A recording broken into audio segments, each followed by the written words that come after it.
determination. On the 15th night of any month, go to a harbor. It doesn't matter which, but if you cannot hear the waves slapping against the shore, you will never escape. Feel free to thrash and scream. If you can, though, continue on to the docks. There will be a medium-sized boat nearest to the entrance of the body of water. Before you enter, see if there is a light on in the cabin. If there is not, walk away and do not look back.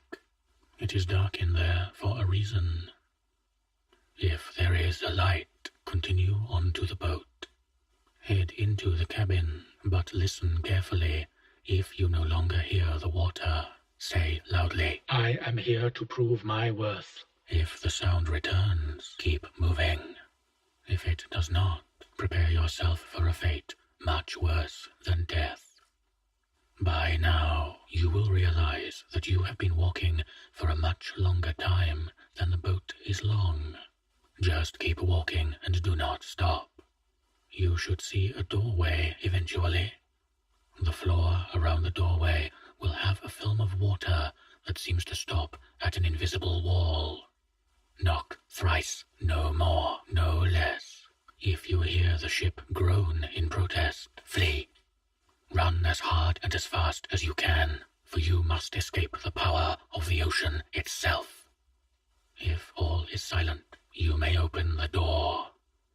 Inside, the room will seem to be completely underwater, but you will be able to breathe easily.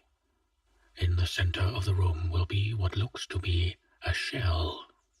It will reach almost to the ceiling and take up the area of a large table. Upon closer inspection, it can be noted that the shell is made of what looks like human bones welded together. That is your fate unless you ask aloud. How can one collect them? Out of the shell will come tendrils of both glorifying and horrific hues. The holder will attempt to dissuade you from listening, but you have to listen closely to every word it utters. It will tell you how impossible a task collecting them is, how miserable a creature you are, and so on. Listen with a hardened heart, for it shall push your will to its very limits. Once you are about to break, the colored tentacles will return to the shell faster than you can blink. It will then begin to speak of unimaginable feats and devastating failures. It will talk about the difficulties of separating the objects, and the fury with which the holders protect them. It will speak of the persistence of the seekers, and the passion that they have to find the objects.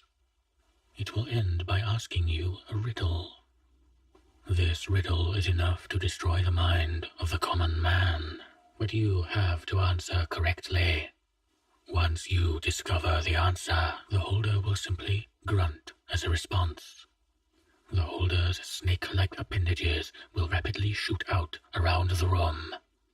You must turn around and close your eyes as quickly as you can, for the shape the holder takes is impossible for a mortal mind to understand, and you will be delivered unto madness. Once you hear the sound of glass breaking, it is safe to open your eyes. The room will be dry and will lack the water-like texture it contained only moments ago. Turn around, and you will see the shell of the holder, shrunken. You can pick it up with a single hand, and it shall glow with a color so indescribable it will drive you to tears. Its light will not cease until the day you die.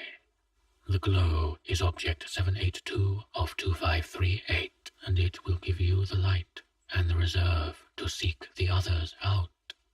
However, be wary, for it is that same glow that might lead you askew.